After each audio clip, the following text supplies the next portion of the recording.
이번 주 성경 봉독은 마태복음 2장 1절로 12절 되겠습니다. 제가 읽겠습니다. 헤롯 왕 때 예수께서 유대 베들레헴에서 나심에 동방으로부터 박사들이 예루살렘에 이르러 말하되 유대인의 왕으로 나시니가 어디 계시뇨? 우리가 동방에서 그의 별을 보고 그에게 경배하러 왔노라 하니 헤롯 왕과 온 예루살렘이 듣고 소동한지라. 왕이 모든 대제사장과 백성의 서기관들을 모아 그리스도가 어디서 나겠느냐 물으니 가로되 유대 베들레헴에 오니 이는 선지자로 기록된 바 또 유대 땅 베들레헴아 너는 유대 고을 중에 가장 작지 아니하도다. 네게서 한 다스리는 자가 나와서 내 백성 이스라엘의 목자가 되리라 하였음이니이다.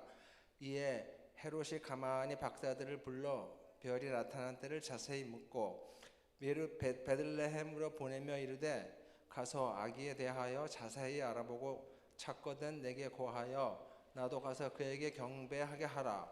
박사들이 왕의 말을 듣고 갈새 동방에서 보던 그 별이 문득 앞서 인도하여 가다가 아기 있는 곳에 위에 머물러 섰는지라. 저희가 별을 보고 가장 크게 기뻐하더라. 집에 들어가 아기와 그 모친 마리아 함께 있는 것을 보고 엎드려 아기께 경배하고 보배하울 열어 향금과 유황과 몰약을 예물로 드리니라.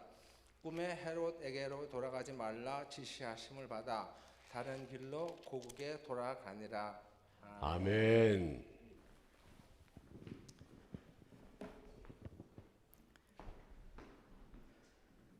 오늘 성경 본문 말씀은 금요일 날 크리스마스 날. Can you turn this microphone down? 크리스마스 날이랑 같은 본문 말씀이라서 저는 월요일 날부터 준비를 했기 때문에 금요일 날 와서 보니까 본문 말씀이 같아서 근데 바꿀 수가 없었습니다. 그래서 은혜로운 말씀을 목사님께서 전해주셨는데 내용이 본문은 같지만 내용이 조금 다르게 오늘 함께 은혜를 나누려고 합니다. 오늘 동방박사가 어떤 분들인지를 소개를 해드리면 동방박사들은 우리가 크리스마스의 그림을 생각을 했을 때에 말 구유에 누이신 아기 예수님과 그 다음에 마리아 요셉 그 다음에 그 양치는 목자들이랑 동방박사들이 이렇게 같이 있는 그런 그림을 생각을 할 수가 있습니다. 사실은 그 자리보다 조금 시간이 지난 후에 동방박사들은 도착을 했을 거라는 예상을 할 수가 있습니다. 예수님이 탄생을 하셨을 때 별을 보고 그때 이제 예루살렘 향으로 이제 여행을 진행을 했을 때에는 그게 하루 이틀 걸리는 여행이 아니고 어떤 사람들이 생각을 했을 때는 거의 2년 정도도 걸렸을 수도 있었을 거라는 생각을 할 수도 있습니다. 거리가 이분들은 가까운 곳에서 온 것이 아니라 바벨론에 있는 그런 족의 사람들이라고 많은 학자들이 생각을 하고 있습니다. 바벨론에서는 유대인들이 레위족이 제사장들인 것처럼 같은 그런 역할을 하는 그런 마자이, 마고에이라는 그런 헬라어로 그런 족의 사람들이었습니다. 그래서 과학과 천문학, 의사, 꿈을 해석하는 사람들과 철학, 이런 그런 과학적인 것이나 아니면 머리를 쓰는 것에는 이분들이 가장 이 시대에 가장 제일 많이 공부를 했고 유명한 사람들이었습니다. 그래서 내용은 잘 알지 못하지만 구약에서도 다니엘서에서 등장하는 내용 중에서 네부갓네살 2장을 보면 네부갓네살 왕이 꿈을 꾸고 그 꿈을 해석해달라고 이런 박사들을 이제 부릅니다. 그 박사들 중에서 꿈을 해석하지 못하기 때문에 죽임을 당하려고 하는 그런 과정에서 다니엘이 하나님이 지혜를 주셔서 그 꿈을 해석을 한 다음에 그 박사들의 가장 높은 지위로 쓰게 됩니다. 그래서 거기 나오는 wise man이라고 이렇게 그 영어로는 되어 있지만 한국 성경으로는 박사라고 적혀 있는 같은 박사라고 생각을 할 수가 있습니다. 그러면 동방 박사를 저희가 생각을 했을 때에는 좀 갈 곳이 없고 집이 없고 그냥 나그네처럼 지내는 그런 사람들이 아니라 누구보다도 공부 많이 하고 지식이 많고 인정받는 그런 사람들이라고도 생각을 할 수가 있습니다. 영어로는 이분들을 킹메이커이라고도 소개를 합니다. 왕이 되려면, 이 바벨론 제국에서 왕이 되려면 이분들의부터 이분들이 인정을 해줘야지만 왕이 될 수 있는 그런 지위도 있었습니다. 그래서 그냥 보통 분들이 아니고 아주 특별한 사람들이 바벨론으로부터 예루살렘까지 여행을 하려면 하루 이틀 걸리는 여행이 아니라 마일스로 따지면 800마일 이상이 걸릴 수도 있는 그런 여행을 했습니다. 그러면 별을 보면서 그런 여행을 예루살렘 향으로 했으면 어떤 사람들은, 학자들은 2년 가까이가 걸렸다고 생각을 할 수가 있는데, 그런 여행을 하기 위해서는 어디로 가는지도 잘 모르고 얼만큼 걸릴지도 모르는 그런 여행을 시작을 해서 예루살렘을 도착을 하게 됩니다. 오늘 말씀을 보면 이 예수님의 탄생을 반응하는 그런 모습들을 세 분의 그 반응을 함께 나누려고 합니다. 3절에 보면, 오늘 본문 말씀 3절에 보면, 헤롯 왕과 온 예루살렘이 듣고 소동한지라 왕이 모든 대제사장과 백성의 서기관들을 모아 그리스도가 어디서 나겠느냐 물으니, 그 다음에 7절에 보면 이에 헤롯이 가만히 박사들을 불러 별이 나타난 때를 자세히 묻고 베들레헴으로 보내며 이르되 가서 아기에 대하여 자세히 알아보고 찾거든 내게 고하여 나도 가서 그에게 경배하게 하라. 이렇게 말씀이 되어 있습니다. 헤롯 왕은 사실 전혀 예수님을 경배할 그런 의도가 없었던 그런 왕이었습니다. 헤롯 왕은 원래는 유대인이 아니었고 아랍 쪽에서 있었던 할아버지가 로마의 정권부터 그 지역의 도지사로 이제 임명을 받은 뒤에 나중에 헤롯이 그 지역의 왕이 되는 그런 것이었습니다. 그래서 원래는 사람은 아랍 사람에다가 자라서 배운 것은 그리스의 헬라 문화였고, 정치적인 그런 것은 로마의 정치적인 그런 권리를 받았기 때문에 그 지역의 왕이 됐을 때는 유대인들의 왕이 되었기 때문에 또 종교는 또 유대인의 종교를 따랐습니다. 그렇기 때문에 아랍의 민족과 헬라의 문화와 로마의 정치와 유대인의 종교를 이렇게 다 섞여 있었기 때문에 이것도 아닌 저것도 아닌 좀 애매한 그런 사람이었고, 아주 좀 행동하는 부분에서는 좀 되게 안 좋게 좀 얍삽한 그런, 자기한테 이익이 있을 때에 그 문화와 종교를 따르는 그런 역할을 하는, 좀 이름은 Herod the Great라고 알려져 있었지만 사실은 그런 왕은 아니었습니다. 그래도 예루살렘의 성을 다시 지었기 때문에 인기는 조금은 있었지만 많은 사람들이 두려워하고 많은 사람들이 싫어했습니다. 그 이유는 이 헤롯 왕은 어떤 사람들은 편집증 환자 이런 증상을 갖고 있었다라고 생각을 하고 있습니다. 모든 것이 항상 자기의 왕의 자리를 뺏길까봐, 빼앗을까봐 그런 두려움 때문에 자기 아들들을 2명을 죽이고 자기 아내를 죽이고 자기 아내의 어머니를 죽이는 그런 역할을 했습니다. 그래서 그 지역 시대의 사람들이 헤롯 왕을 얘기를 했을 때에는 헤롯 왕의 아들보다 헤롯 왕의 돼지가 되는 게 낫다라는 그런 말을 했습니다. 그래서 자기가 헤롯 왕이 죽기 전에 자기가 죽으면 아무도 그 슬퍼하지 않을 것 같아서 그 지역의 그 이스라엘 백성들 중에서 가장 사랑받고 인정받는 사람 리더들을 수천 명을 모아서 자기가 죽을 때 이 사람들도 같이 죽여라 이런 지시를 내렸습니다. 좀 미친 사람이었습니다.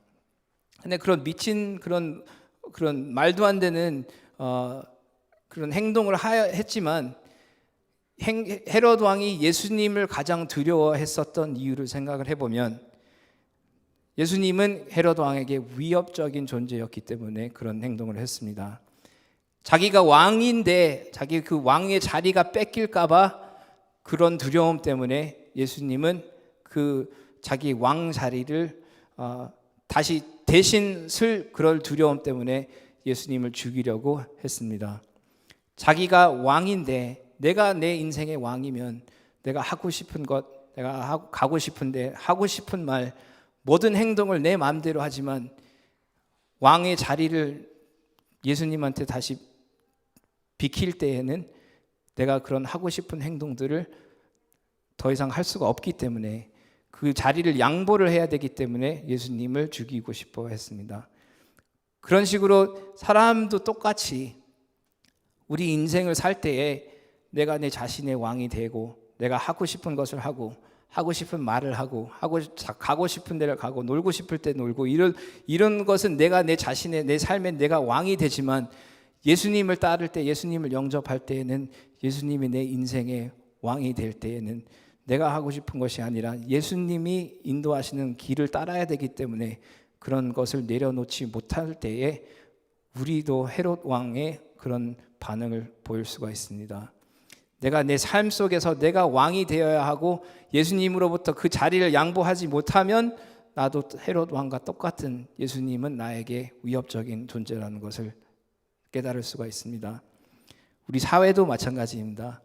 우리 사회를 봤을 때에 점점 정치적이나 문화적으로 우리가 사람이 이 세상의 왕이 되어야 하기 때문에 하나님으로부터 그 자리를 양보할 수가 없기 때문에 점점 무서워지는 세상을 볼 수가 있습니다.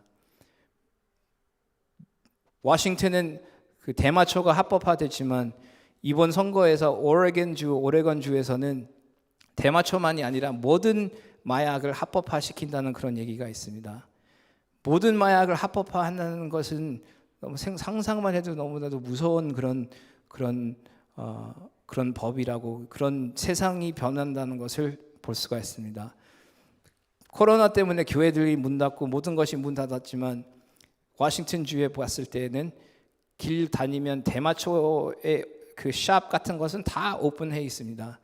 그러면서 코로나를 두려워하지만 마약을 두려워하지 않는 그런 세상을 봤을 때에 얼만큼 사람이 이 세상의 왕이 된다는 것을, 예수님으로부터 하나님으로부터 자리를 양보 못한다는 것을 깨달을 수가 있습니다. 학교를 봤을 때에 젊은 학생들을 학교에서 뭐를 배운다는 것을 생각을 해봤을 때에는 옛날에는 남학생 보고 he라고 그러고 여학생 보고 she 이렇게 영어로는, 한국말로는 뭐 다 너, 쟤 이렇게 하기 때문에 그런 남자 여자를 구분하는 그런 단어들이 없지만 영어로는 남학생은 he, him 이렇게 되고 여학생은 she 이렇게 되는데 요즘에는 학교들을 초등학교 때부터 그렇게 가르치지 않고 모든 학생들을 다 they 이렇게 them 이렇게 가르칩니다. 왜냐하면 남자가 남자지만 자기가 여자라고 생각을 할 수가 있고 여자가 여자지만 남자라고 생각을 할 수가 있기 때문에 그런 him, he, she 이렇게 남자와 여자를 구분하는 그런 프로나운들을 못 쓰게 가르치고 있습니다. 얼마나 무서운 그런 세상으로 변하는 것을 생각을 해보면 이런 세상이 사람이 왕이 되고 온 세상에 예수님을 밀어내는 그런 사회가 된다는 것을 생각을 할 수가 있습니다. 학교만이 아니라 대기업들도 이름을 자기가 이제 이메일 같은 거를 보내면 밑에 이제 그 sign signature이라는 것을 붙여서 가게 됩니다. 저도 만약에 이메일을 보내면 밑에 이름이랑 사무실이랑 전화번호랑 이렇게 붙어서 가는데 페이스북이나 마이크로소프트 이런 회사들에서는 이름을 봤을 때 내가 쓰는 프로나운을 같이 소개를 하면서 보냅니다. 나를 부를 때는 they, he, him 이런 거 괜찮으면 그렇게 불러도 된다라는 것을 알리기 위해서 그런 프로나운도 같이 붙입니다. 그러니까 그런 세상이, 우리가 지금 살고 있는 세상이 점점 그렇게 변한다는 것을 봤을 때에 예수님이 왕이 되는 것이 아니라 사람이 이 세상의 왕이 돼서 예수님은 웰컴 반가워하는 것이 아니라 예수님이 우리 세상 우리 삶에 들어오는 것에 대해서 위협적인 존재라는 것을 깨달을 수가 있습니다. 무서운 상황이 되고 있습니다.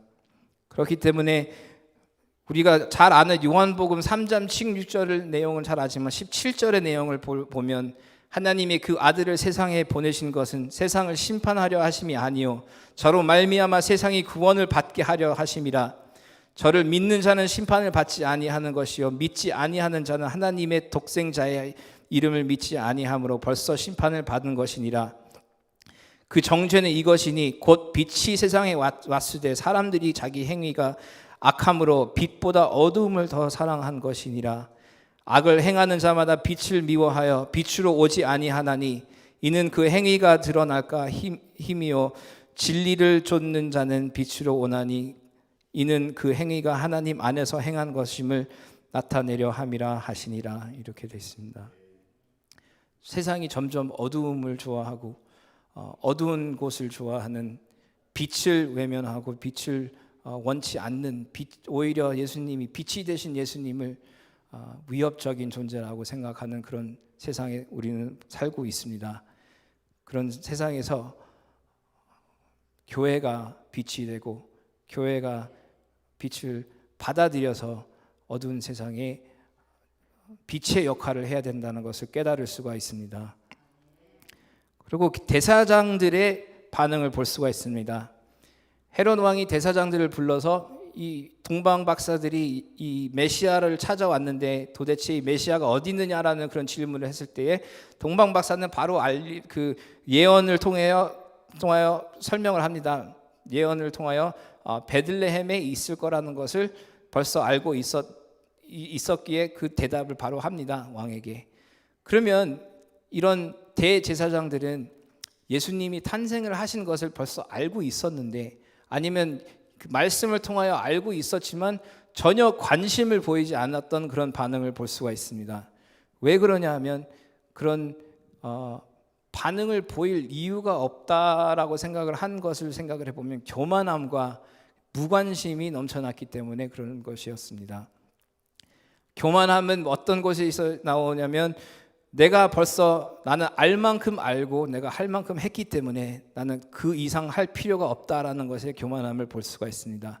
이 대제사장들의 행동을 봤을 때에는 그 박사들은 800마일 이상을 여행을 해서 예루살렘까지 도착을 했지만 예루살렘에서 베들레헴까지는 5마일 정도밖에 안 되는 거리가 됩니다.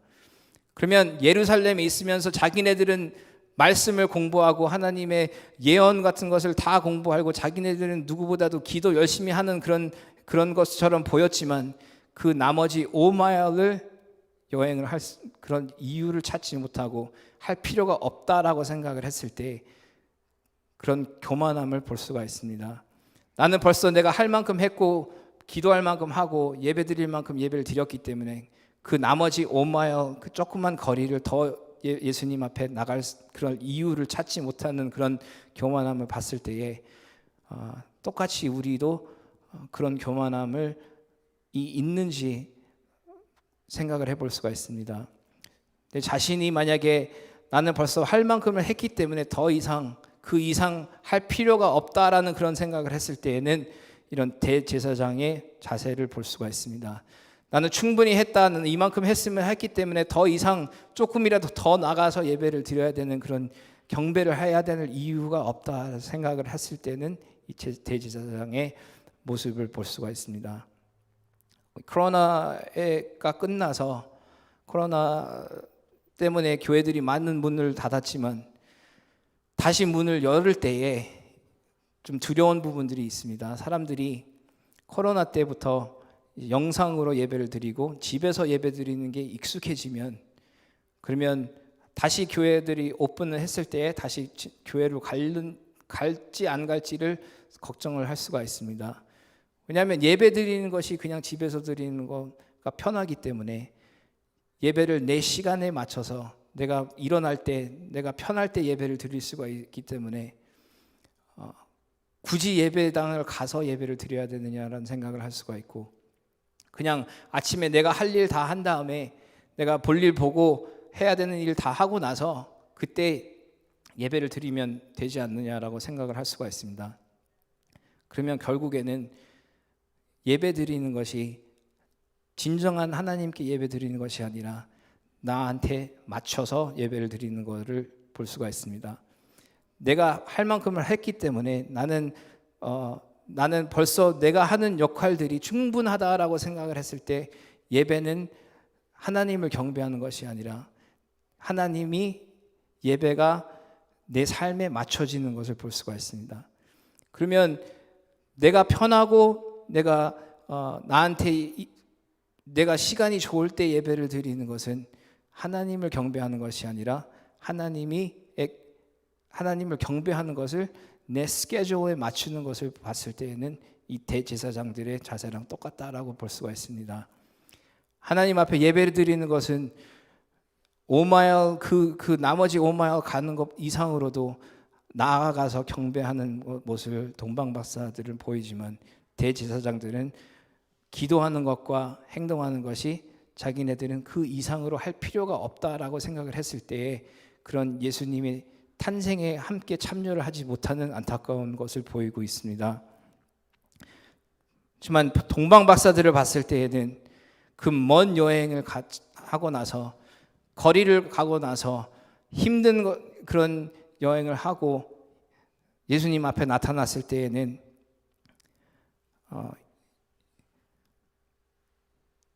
10절에 보면 저희가 별을 보고 가장 크게 기뻐하더라 이렇게 말씀이 되어 있습니다. 내가 만약에 여행을 갔을 때 뭔가를 찾으러 갔는데 막상 내가 찾는 물건이나 사람이나 뭔가가 있으면 이분들에게는 1살, 2살짜리된 아기였습니다. 하지만 그 동방박사들은 그 아기를 찾아서 예수님이라는 것을 알고 그 자리에 누워서 예배를 드렸다라는 것을 볼 수가 있습니다. 예배를 드린 것만이 아니라 그 찾았던 그 예수님 그 왕이 그런 앞에서 예배를 드릴 수가 있었다는 것을 너무 기뻐서 기뻐하더라 이렇게 되어 있습니다. 그런 반응을 봤을 때에 여름에 한때 이제 코로나 처음 시작을 했을 때 교회들이 닫아서 많은 성도님들이 교회를 못 오실 때에 몇 주가 지나고 몇 달이 지났을 때에 교회가 조금씩 이제 주에서 뭐 몇 프로는 예배를 당에 들어와도 된다라고 했을 때 그때 저희 교회 권사님들이 몇 주 만에 이제 몇 달 만에 교회를 예배드렸던 그런 모습이 생각이 납니다. 한동안 교회를 못 오셔가지고 안타까우셨는데 교회를 오셔서 예배를 드릴 수 있다는 것에 너무나 기쁘셔가지고 웃음이 넘쳐나는 그런 기쁨을 기억을 할 수가 있습니다. 그게 저희들이 배울 수가 있는 것은 이렇게 예배당에 와서 하나님 앞에 예배 드리는 것이 참 이런 모습이구나 이렇게 기쁜 것이라는 것을 저희가 다시 한번 깨달을 수가 있습니다. 어떤 거리든 어떤 어려운 여행이든 하나님 앞에 나와서 예배드릴 수가 있다라는 것은 기쁘고 기쁜 그런 것을 배울 수가 있습니다. 그러고 나서 예배를 드리고 경배를 하고 나서 12절의 말씀을 보면 꿈의 헤롯에게로 돌아가지 말라 지시하심을 받아 다른 길로 고국에 돌아가니라 라고 되어 있습니다. 예수님을 만나고 예수님을 예배하고 예수님을 경배를 한 다음에는 내가 돌아가는 길이 달라야 합니다. 내가 가는 길이 같은 온 길이 아니라 새로운 길로 다시 성령님이 인도하시는 길을 찾아갈 수 있는 그런 기적을 체험을 할 수가 있어야 합니다. 그런 상황에서 내가 아는 길, 편한 길, 쉬운 길, 세상의 길이 아닌 새로운 길을 체험하고 어려운 길을 선택을 했을 때에 더 큰 기적과 성령의 인도하심을 체험할 때에 우리가 생각지도 못하는 그런 복을 체험할 수가 있습니다.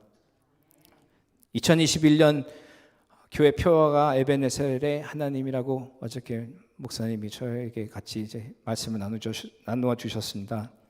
40년을 인도해 주신 에베네셀의 하나님, 에베네셀의 그 돌 사무엘서에 나오는 함께 하시는 하나님을 기억한다라는 승장하는 그런 예배의 돌을 생각을 하면서 40년 동안 쉬운 길이 아니었고 40년 동안 세상의 길이 아니었던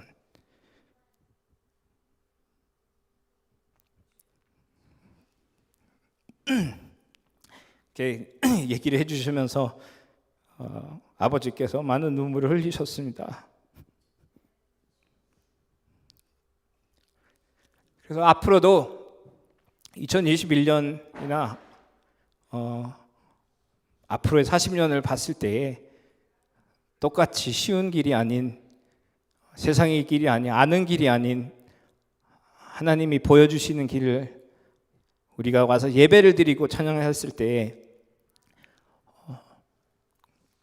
우리의 길이 달라진다는 것을 체험을 할 수가 있습니다. 우리가 다시 앞으로 가는 길은 그냥 보이는 길이 아니라 성령님이 인도하시는 길을 따라갈 때에 하나님이 주시는 너무나도 큰 은혜를 체험할 수 있는 우리 베다니 교회 성도님들 모두가 되기를 기도합니다. 기도하겠습니다.